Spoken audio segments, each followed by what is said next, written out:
E o engraçado é que Einstein não acreditava na existência de buracos negros quando ele estava no início da teoria da relatividade, e ele só veio acreditar depois com Schwarzschild e com as observações de algumas supernovas, que aí ele foi ver realmente que esses objetos poderiam existir na natureza, mas ele não acreditava na existência dessas singularidades, digamos assim. E isso é até uma coisa muito curiosa, porque, tipo, assim, pelas cartas de Einstein, o Einstein morreu sem acreditar em buracos negros. Tipo... Será que não foi isso que o Oppenheimer conversou com ele? Imagina. Buracos negros existem. Mas ele tava muito... Porque era muito bizarro pra cabeça dele? Era, porque as primeiras observações veio depois da morte dele. Ah, tá. Então ele não tinha observação. Ali era mais parte teórica, inclusive o Oppenheimer estudou muito buraco negro nessa época. Tipo, o Oppenheimer... Ele que modelou, né? Ele que modelou. Inclusive tem um papel muito importante dentro da área de buracos negros, o Oppenheimer. Tipo, as soluções veio dele. Então, ele... Tipo, mas era a parte teórica. Nem o Oppenheimer mesmo conseguiu ver isso aí. Mas o Oppenheimer era crente que, tipo, existe. Mas o Schwarzschild morreu na Primeira Guerra, né? E o Einstein, tipo, é uma das... Porque ele ficou muito obcecado naquela época em gravitação quântica, né? E tentar juntar a quântica. E uma dessas coisas era quanto ele odiava o emaranhamento quântico. E tinha, na época, uns físicos teóricos lá que tentavam explicar o emaranhamento quântico e singularidade. Porque, tipo, um ponto no universo que se conecta com outro e tal. E o Einstein odiava isso, Tipo, ele ficava, não, isso aí é impossível. E rendeu as maiores rivalidades da física, principalmente Einstein e Bohr. Que aí a gente tem a visão clássica, né? De um determinista e um físico quântico, que é puramente probabilístico. Então, são discussões que geram discussões até hoje, porque tem gente ainda que não é adepta à ideia da física quântica, da ideia probabilística, e acha que é uma interpretação errada, e que é como realmente Einstein dizia, que a gente só não tem o controle, a gente não tem o conhecimento de todas as variáveis existentes para trabalhar com o que a gente está trabalhando com a física quântica. E a partir do momento que a gente tiver o controle dessas variáveis, a gente vai descobrir que a física quântica é determinística também. Aí veio um outro puto chamado Bell e disse, não tem essa porcaria de variável oculta não, tá certo mesmo a física quântica. Inclusive o gato de Schrödinger veio dessas tretas. Veio dessas tretas. Porque era o Schrödinger e o Einstein trocando cartas. E aí o Schrödinger meteu essa do gato aí. Tipo, tá vendo? Os haters existem desde a época que era pro carta. Mas o cara escreveu uma carta pra xingar. Não, pior que é de hater mesmo, porque eu fico imaginando se eles tivessem Twitter. Tipo, hoje em dia. Cara, ia ser uma guerra, porque assim, o Schwarzschild e o Einstein, eles eram amigos. Eles eram, tipo, amigos, tal, tipo, trocavam umas farpas, mas eles eram amigos. Até que, tipo, e os dois estavam, tipo, brigando por causa da gravitação quântica, assim, mas era, tipo, até então uma briga amigável, né? Saudável. Até que, tipo, o Schwarzschild chegou e encontrou uma solução, assim, ele encontrou. Aí ele foi lá fazer uma press release, palestra, assim, tipo, eu sou melhor do que o Einstein, sabe? Tipo assim, ele não falou essas palavras, mas deu muito a entender que ele era melhor do que o Einstein, que ele encontrou uma solução que não era. O Einstein fez um videozinho, tipo... turned out for what, né? Fez lá o videozinho no YouTube, explicou que eu sou melhor do que o Einstein. Um gifzinho ali no... Aí o Einstein vendo aquilo, vem, mostrou tipo... a língua e... Mostrou a língua. Aí ele só, tipo, provou, ele gastou tempo provando que a solução de Schwarzschild estava errada. A partir daí eles começaram, tipo, se odiar. E aí entrou o Einstein publicando lá, porque isso aí é coisa, tipo, fantasmagórica, assombrada, que, tipo, aí ele começou a desmerecer muito a mecânica quântica. E esse nome é trago até hoje, né? Aí, ferrou, né? Já era. Mas é assim que a humanidade evolui, né? Mas ver. Não, a gente fala de Einstein, mas, tipo, pensa em Newton. Newton brigava com todo mundo. O Newton era um cara que acreditava na Terra há 6 anos.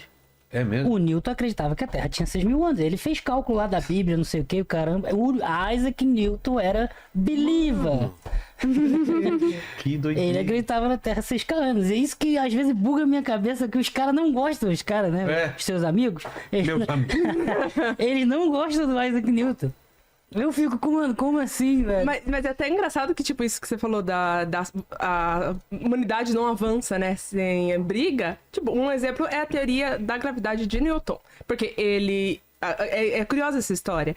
O Halley, tipo, sim, do cometa Halley, ele estava ali curioso, tentando entender o que fazia os planetas orbitarem o Sol. Tipo, ele estava entendendo, tipo, por que isso acontece. Por que eles não vão pra qualquer caminho e ficam orbitando o Sol? Aí ele chegou lá em Londres, né, tal, tipo, na Inglaterra, E começou a questionar ali com os físicos. Aí os físicos falaram, olha, tem um maluco lá na universidade, chama Isaac Newton. Eu acho que, tipo, se alguém manja dessa história, é esse cara. Aí ele foi, marcou lá e tal. E nessa época ele tava muito recluso por causa da briga com o Hooke.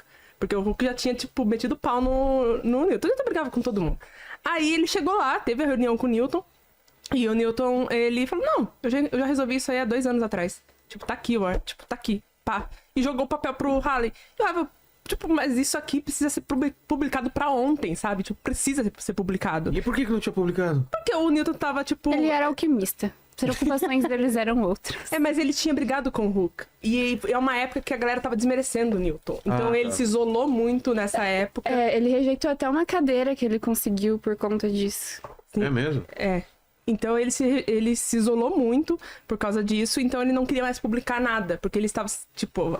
se sentindo fragilizado ali, os físicos da época não gostavam. E assim, querendo ou não, o Hooke, ele teve uma certa base, porque como eu falei, ele brigava com todo mundo. Então aquele negócio, o inimigo do meu inimigo é meu amigo, né? Então acaba que todos os físicos se voltaram contra ele, e aí o Halley que ajudou a publicar. E aí foi isso, tipo, é o que ele falou, que assim, a briga motiva a humanidade, sabe? Então E tem algumas pessoas que falam que Einstein refutou Newton, mas na verdade as equações de Newton continuam funcionando, né? A gente não vê aí o engenheiro utilizando a relatividade geral para fazer provas, enfim. E aí é interessante que eu costumo falar que são interpretações diferentes de uma mesma coisa.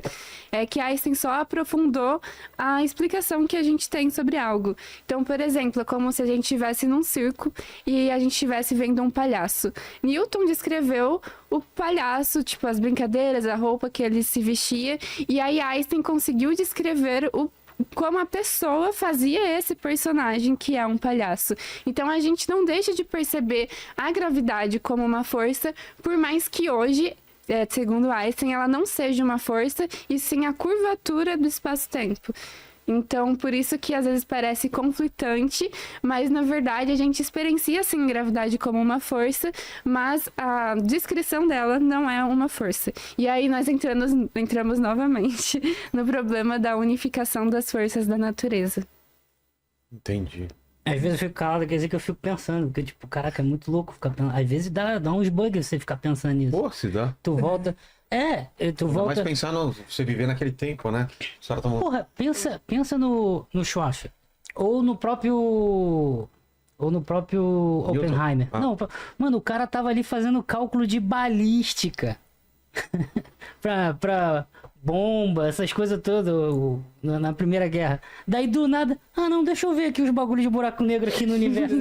O cara tá fazendo cálculo de balística pra matar os outros na guerra, velho. Imagina a cabeça do cara ali, como é que é. Não, isso até... Sabe? Porque tem uma cena no filme Oppenheimer, na Segunda Guerra, né? Que tem uma cena que os alunos deles chegam falando assim, a gente publicou o artigo, saiu no jornal. Eles chegam com o jornal. Aquele artigo que foi publicado era o artigo de buraco negro mais importante de Oppenheimer, dos alunos dele.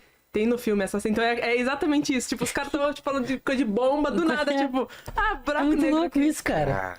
É muito doido isso, pensar nisso. Não, e naquela época eles eram os maiores pop stars que estavam daí naquele momento, né? Então acho que eles tinham um nível de segurança muito alto, um egocentrismo também que permitia eles a trabalhar e estar sempre buscando coisas novas em diversos campos, porque naquela época eram grandes mentes recebendo toda a atenção possível da mídia, então eu acho que rolava assim, tipo, quem tá em primeiro no Spotify, eu acho que eles brincavam, quem publica mais artigo. E tinha grana também, né? Tinha grana envolvida.